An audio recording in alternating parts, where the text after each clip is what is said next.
It's 7 o'clock, and I'm calling it a day. This ends, at least for me, the second day of the Fello 30-day listing challenge. I am triumphant and having a toast to it. I had 2 listing appointments today, made 1 listing appointment for Friday. I did get 1 signed, but I think that it's more important to discuss why the second one today, I had an appointment today around 3 p.m., didn't get signed.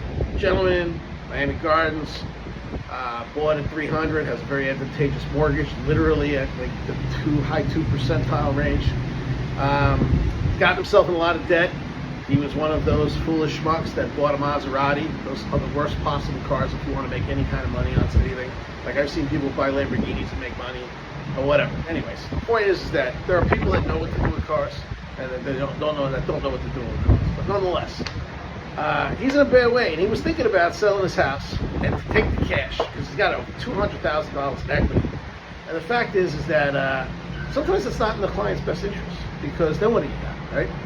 Like right now, he owns a home and he's still current on his payments, even though he's sometimes getting dangerously close to that 30-day past due situation, right? I advised him, and I realized that, real estate agents aren't necessarily fiduciaries, at least in the state of Florida, unless they're in single agency, they aren't. However, I have a mortgage license and I have an insurance license, so I always put myself out there as a trusted fiduciary. I always want to see what's in people's best interests. I realize some people are just after the commission or get the listing. I want to see people win, and I know that's actually how you get your best listings and how you get your best buyers, by referral, right? In his particular case, I told him, I said, you got to work this out with your bank, you got to work this out with your creditors. I can refer you to a credit service, but right now, you do not want to move out of this house. First of all, I got a better chance of putting you in a new home, than I do putting you in a rental.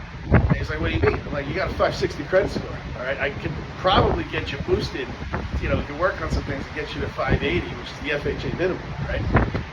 And of course, selling this home, you would obviously, have some money walking away. But I will tell you right now, I don't think that that's a really good end game for you. I think that you really need to approach this from a strategic perspective. You need to wrap up these debts. You need to get these high credit card balance cards down to 0. And you need to change things about you, your spending habits, etc. I mean, this is not going to get better. Why? You have a house, a place to live, a place to call home, a place to hang your proverbial hat. Why would you risk that by leaving here just to pay off some debts, just so you could, engage in the same kind of behaviors over again? Very likely that's what will happen, right? People don't realize that it requires a change within themselves and in their behaviors, Not to mention then there's home ownership. And it's a bit windy out, which is why I'm not walking. I'm actually sitting up on my coffee right here. In any case, if you're renting and you go 30 days past due, within 3 days, if you're like late, day 4, their lawyer, especially if it's a professionally managed firm, you're getting that notice of delinquency and a demand for either payment or vacancy by the end of the month. And that's how it all starts, right? And then after 30 days, forget it. Now it's going to get ugly. You are now in the process of eviction. That's a rinse and repeat for management. They don't care. The lawyers especially don't care. They're blood-sucking vampires. But it is what it is. However, if you own your home and you've been current, especially for years, right, and you've built up a considerable amount of equity in your home, you have options, you have rights. And it could take a long time to get you out of there, even without paying your mortgage. It could take a couple of years, even today. In this day and age, it could take a while before ultimately that house is foreclosed upon and put up to auction. So that is a great lesson in why, if you are already set, don't think about taking the money.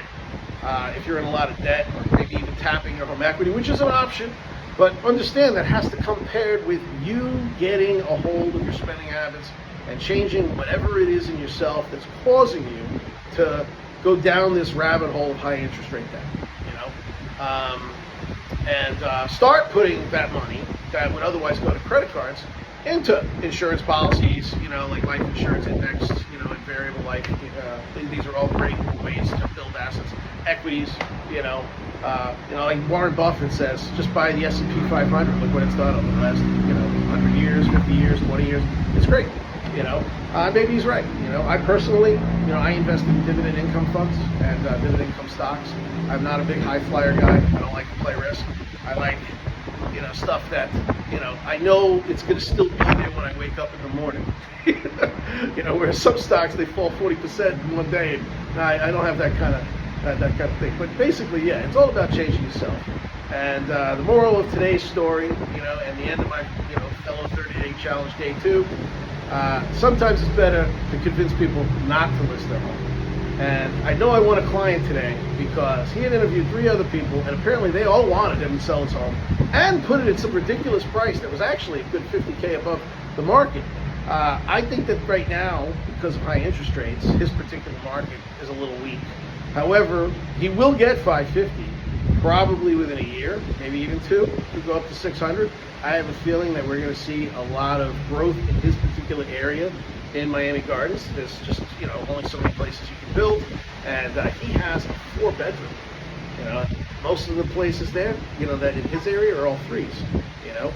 So I advised him to hang in there, and if he needs a referral, I'll provide him a credit repair service, credit consolidation service, and I told him to come to his own, interview him, figure out how it works out, because, hey, I don't know everything, but I do know some things, and that's what I'm trying to tell him, I know how to incinerate money. I've done plenty of that myself in my life, but I want to, if I can help others avoid that pain, I absolutely will. Anyways, here's to the end of day 2, and I'll see you soon.